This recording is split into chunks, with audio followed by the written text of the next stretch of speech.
आं सिगाङाव बयखौबो हामबाय होग्रोबाय दा बेवहाय लक्षणा मोजां भबिष्यत दं दा आं बेखौनो नोंथांमोनखौ हामबाय होयो दा आंखौ दिनैनि बे मेलाव फंनैसो बुंनो थिननायखाय आङो सुंद'यैब्लाबो फंनैसोल' बुंनो सानदों जिहेतु आङो 1969 आव आङो बे आमटेका हालामाव खारबोदों आंनि अरिजिनेल न'आ जाहैबाय क'क्राझार डिस्ट्रिक्ट क'क्राझारनि हावरेहाय बनरगाव खासिबारि होननाय जायगानिसो आं दा आङो हजोंहाय सोरमांगा दैया खुरखाजोबनायाव हजोंहाय हा हु गैयैखाय हा नागिरबायनायाव बेवहाय आं 1969 आव आं खारबोदों बे खारबोजेननायाव आं नुदों जे बर'फ्रा बेवहाय मा रोखोम रायजो जानो नागिरदों आरो बे जानो नागिरनाय रायजोफोरखौ मा रोखोम खालामदों गभर्नमेन्टआ सानथ्र'हाय इलेक्सन खालामदों होखारदों बेराफारसे न' सावदों बेराफारसे लुफिनदों बे रोखोम एखे जुस बागर एखेबारे बे रोखोम हा सिलायनायखौ आं नुफैदों भाग्यआ मोजां आं खारबो खालामनो मोनै मास मोनसेनि उनावनो आसाम गभर्नमेन्टआ खिन्थु रनेन फरेस्ट मिनिस्टार बिनि दैदेननायाव जोंनि आमटेका रिजार्भनिफ्राय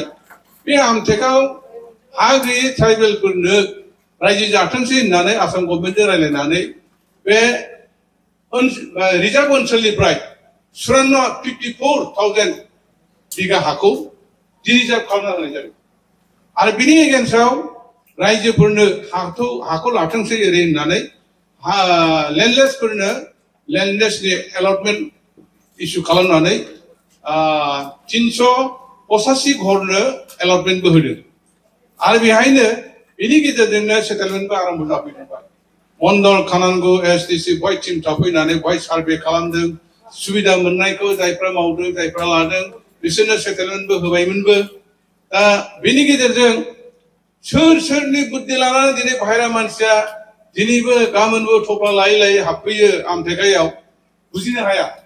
एखेबारे ओरैबायदि जाफैबाय जोंनाव बेवहाय 40टा 45टा गामि दङ 150-200टा गामि जाबाय हरनि गेजेरावनो गामि सृष्टि जायो बे रोखोम अबस्था बे आमटेका ओनसोलाव जाबायमोन दा बे अबस्थाजों जोङो थेवबो रायजो जादोंमोन किन्तु सानसे समनिफ्राय ओरैबायदि अबस्था जादों बेवहाय गोदान फैनायफ्रासो जोंखौ सैमा अमा बायदि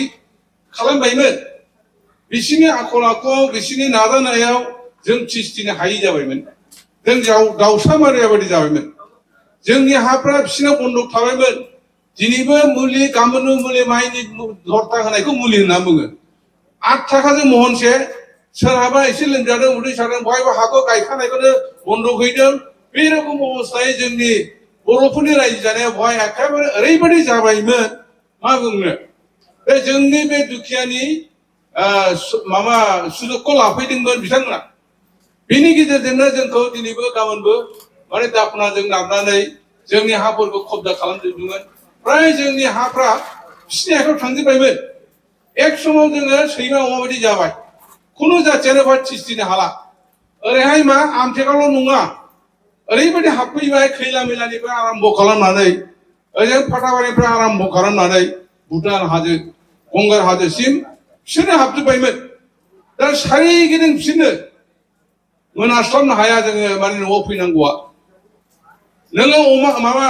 मोसौ माबा फि मोसौआबो गोमासै मोसौ सिखाव इनायनो ओंखारबायमोन बेवहाय बिनि गेजेरजों माबे इसोरादि थिनहरखो बेवहाय इसोरसो मिथिगौ बेखौ गभर्नमेन्टआबो कन्ट्रल खालामनो हायासै रावबो हायासै गोदो एबसु दंमोन एबसुआबो एसे बिसार टिसार खालामबायनानै माबादोंमोन किन्तु बिसिनि एगेन्स्टआव एबसुआबो जेबो एक्सन लानो हाया खुनु पार्टियानो एक्सन लानो हायाखैमोन जोङो दाउसा फारौ बायदि जाबायमोन बे बाजारावबो हिन्दु बाङालिफ्रा सैमा अमा बायदि जाबायमोन बिसोरबो थानो हालामोन किन्तु भाग्यक्रमे इसोरा माब्रै जे मा शक्तिखौ हरखो 93 आव बेवहाय एकमात्र एनडिपि बे फंबायफ्रा माब्रै हठात फैनानै जे बेबायदि बिसोरखौ होखारफैनो हाखो इसोरसो मिथिगौ गभर्नमेन्टआ मावनो हायैखौ एनडिपिआ मावदोंबाबो आरो बिनिफ्राय बिसिनि मावनायजोंसो जों बेवहाय दा उदां जादों जथेस्थ एनडिपिआ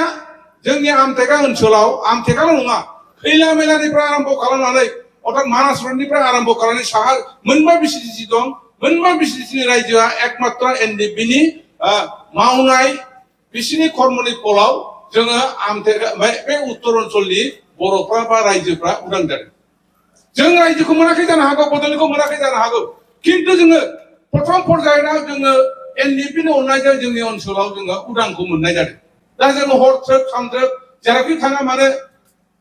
गियालासे जोंनि खामानिखौ मावफुंजोबनो हायो आरो बेनिफ्राय अनुस्थान प्रतिष्ठानाव जोंनो लिडार जानो हायो बे बाजारावथ' जों बायदि बर'फ्रा खुनु सासेबो भाई देवानि जानानै दादागिरि खालामनो जग्यता गैयामोन खुनु मानसियानो भाई लिडारबो जानो हायामोन दासो नंखायखौनो दासो माखासे मानसिफ्रा नंखायखौनो बारहावाजों लिडार जादों खिन्थु बै समाव थायोमोनब्ला बिसोर कयजननि बुथारजागौमोन हिसाब गैया दा बेबायदिनो आमटेकाव रायजो जानाया बहुत माने खस्थ'जों जाबोनायनि गेजेरजों जोंखौ खस्थ'निफ्राय उद्धार खालामफैनाया एकमात्र एनडिपिआ खालामफैदोंबाबो बिसिनि अननायाव जों दिनै उदां दा बेनिखायनो आं सानो एनडिपिआ जि खामानिखौ मावगोन जातिनि थाखाय ओनसोलनि थाखाय आं बेखौ अन्तरनिफ्राय आं सापर्ट खालामो जे जायनि थाखाय जि दिनावनो जि दिननिफ्राय एपिपिखौ दादों होननानै आं खोनादों आं खबर लायो खबरखौ मोननानै आं खुसि जादों मोजां मोनदों गोसोजों आं हास्थायदों बे जाफुंब्ला हामगौ जाफुंब्ला हामथारगौ बे कारन बिटिसि ओनसोलाव जेसेबां पलिटिकेल पार्टी दं बे पलिटिकेल पार्टीफ्रा जातिनि नामाव खालामदों सोरबाया सोरबा माबानि नामाव खालामदों खिन्थु बे पावारनिल' फिना गभर्नमेन्टनि पावारखौ बोरैहाय लानानै बोरैहाय गाव माहाजोन जानो बे धान्दाजोंल' माने पार्टीखौ खालामगासिनो दं प्रकृत जातिनि थाखाय नंगौ सिमांखौ जाफुंहोनो थाखाय बिसोर मावदोंना मावाखै आंहा बाहाय सन्देह दं आरो बिनि गेजेरजों नैबे अल्टारनेटिभ पलिटिकेल पार्टीखौ जोनोम जानायखौ आं जोबोद मोजां मोनदों जायनि थाखाय दा बेनिखायनो आं गुबुन हान्जायाव दङब्लाबो आं सापर्टखौ होबोबाय थादों आरो सुबिदा मोनोब्ला एसे सहायबो होनो हागोन खोमा आं बेबायदिनोबो आसा खालामदों जिहेतु आं दा प्रेजेन्ट आङो दस्रा पलिटिकेल पार्टीयावसो दङ बेनिखायनो आङो माने बेहाय दायित्वखौ लानो बादों बे एसे बादोंमोन आङो आपत्तिबो खालामदोंमोन आङो जायनि थाखाय आं दहाय अनि जिरेन फरिनि सिगाङावबो आं बुंदों दा उपाय गैया जातिनि सार्थआव नंगौआव बाहागो लानायाबो बे फाब नङा पलिटिकेल दला मा दिनै दं गाबोन गैया नोङो पार्टीखौ जि 101टाखौ खालामबो हायो जेराव आदर्श दं जेराव उद्देश्य सঠিक बे सঠিक माने माबा थानाय दलावसो नोङो सोलायनानै थानायाबो नोंनि बुद्धिमाननि खामानि जायो आरो जातिनि थाखाय जायो आरो भबिष्यतनि थाखाय मोजां जायो दा आङो भबिष्यतनि खोथाखौ सिन्था खालामनानैसो आङो दा गुबुन हान्जायाव दङब्लाबो आं बहाय दिनै एसे माने आंनो स्वयं सशरिरै आं बहाय नुजानानै आं एसे भाग लादों आंहा बिबान दंखायो दा आंहा ओरैबायदि मोनसे माबा जाबोगासिनो दङ आंना साननाया जे आङो गाबोन समखौनो आंनि बिबाननिफ्राय आं नागारगोन आंनि दलनि खामानिखौ आं बेखौ माने मोननायाव खालामनो कारन दुमुखिया नुगोन बे हिसाबै आं लुबैदों जोंनि आमटेकानि रायजोफ्रा बा नैबे मानास रडनि साहा थानाय मोनबा बिसिडिसि पाटाबारि बिसिडिसि खैला मेला बिसिडिसि आमटेका बिसिडिसि आरो बेनिफ्राय आनन्द बिटिनि बिसिडिसि बागमारा मालिबिटा बिसिडिसि मोनबा बिसिडिसियाव 25,000 भटार दं रायजोफोर बे मोनबा बिसिडिसिनि 25,000 रायजोखौ एनडिपिआ उदां खालामदों दिनै जायफ्रा खोनायोब्ला गाज्रि मोनगोन बिथांमोना खिन्थु बिसोरो जोंखौ मनोजोब्बायमोन बिसोरनि मनोजोबनोखौ मनोजोब होयिया एकमात्र एनडिपि दा एनडिपिनि अननायाव जों मनोजाजोबाखिसै बेनिखायनो जों रैखा मोनदों बिनि बिनिमयाव जोङो एनडिपिखौ सापर्ट खालामनाया जोंनि बे मा होनना बुङो माने मानबतानि दायित्व निमक हारामि बेखौ जों दिन्थिनो नाङा एनडिपिनि अननायजों जों जायगा मोनदों एनडिपिनि अननायजों जोङो जायगा मामा उदां जादों बे हिसाबै जोङो बे खेत्रआव नैबे दानि गोदान पलिटिकेल हान्जा जेनाखि एपिपि बेखौ जोङो सापर्ट होनाया जोंनि थाखाय नितान्त प्रयोजन आं बेखौ अनुभब खालामो आरो बेखौनो आङो रायजोफोरखौ खावलायो नोंथांमोना जिखि दल थाया मानो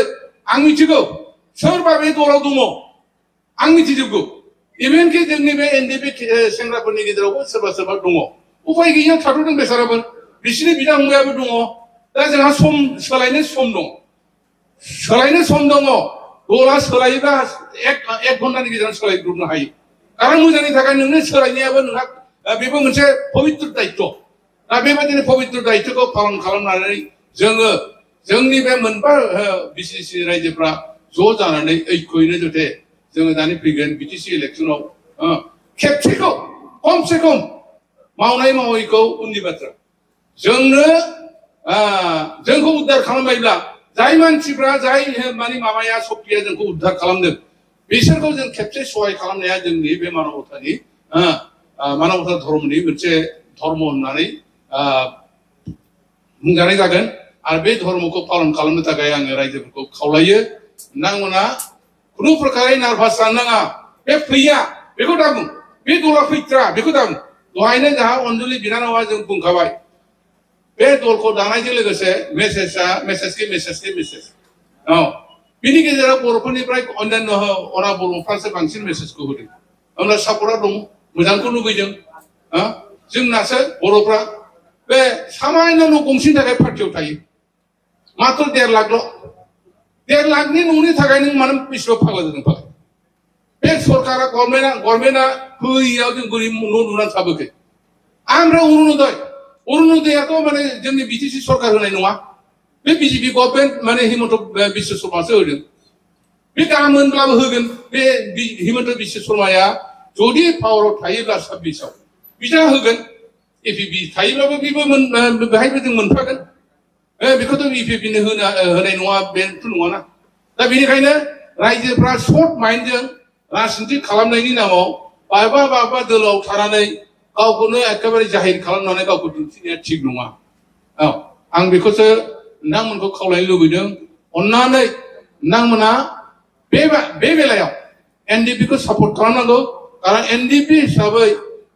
जातिनि एनडिपिनि समस्या नंथारगौ राजनितिक समस्या दा बे समस्याखौ समाधान खालामनांगौब्ला राजनितिक भाबै नङाब्ला सिखा रुवा सिलाय लानानै दा जर जबरदस्तियै दावहा नांनाय बे समस्याखौ समाधान खालामनो हाया दिनै बिटिसिआव बेसेबां मा जादों बेखौ नोंथांमोना हयथ' मिथिजोबा जानो हागौ खिन्थु जों मिथिगौ नैबे जा सिगांनि बुंथिगिरिफ्रा गासिबो मिथिजोबगौ जोबोद दुखुनांथाव अबस्था जानानै दङ नोंथांमोना मिथिगौ इलेक्सननि सिगाङाव थांनाय बिटिसि सरकारनि लिडारफ्रा आखायाव लेखा लायै लायै घरे हाबदों साख्रि होनो होननानै आरो ट्रेक्टर होनो होननानै अनेक रोखोम माने लिस्ट लालाबायदों दा बेफोर भाटानखौ बालाय एथ' सहजै खुगाजों होनो हाया पावारा सोरनि दारै माब्रैहाय जादों बोरैहाय बाबेनिफ्राय थाखा मोनो बिसोरो बेखौ बुजियाव बुंदोंमोनबो दा गावसोरनो बेसाराबो माने फल्सआव गोग्लैबाय बेनिखायनो बे बिपि माने एपिबिआ बेबायदि प्रतिश्रुतिखौ होआ थाखानिबो लालसा जोंनाव खुनु लेनदेन जाया नोंथांमोना आदर्शखौ मोजां मोनदोंब्ला जातिनि थाखाय माने जोलैनि हान्जानि थाखाय जुदि नोंथांमोना मोजांखौ लुबैदोंब्ला जोंनो खेबसेखौ अननायखौ होदो जोङो जोंनि समस्याखौ जेरै हायो एरैहाय जों सुफुंनो थाखाय सेस्था खालामगोन बेखौ बिथांमोना खावलायदों बेखायनो आंबो एनडिपिनि जानानै गेजेरावनो आं खावलायनो लुबैदों नोंथांमोना अननानै देग्लाय गुबुन राजनितिक दलनि बाथ्राफोरखौ बाद होनानै आंनि बिदा फंबाया जादोंब्लाबो सोरबाया आंनि फंबाय आंनि बिदाया केन्डिडेट जादोंब्लाबो बेजों नङा जों मावनानै जाबानो मोनजाखायो नों सामान्य इलेक्सननि नामाव जों 1000 थाखा मोनोब्ला बेजोंनो जे जोङो आदर्शखौ नागारनांगौ बेथ' नङा दा बेबायदि दाजाथों बेबायदिखौ जानो नाङा नोंथांमोना आङो नोंथांमोनखौ गुरायै खावलायदों जे नोंथांमोना एब्राव बिपिएफखौ नागारनानै बा गुबुन दलखौ नागारनानै कंग्रेसनोब्लाबो दाहो आं बुङो कंग्रेसनि आङो होमब्लाबो दाहो आङो माने माबानिसो होगोन एनडिपिनिसो दा बे हिसाबै आङो नोंथांमोनखौबो बे खेबसेयाव खौसेयैनो एपिबिखौ मदद होदो होननानै आङो बयखौबो खावलायनानै आंनि बुंनायखौ बेवहायनो फोजोबनाय जाबाय गोजोन्थों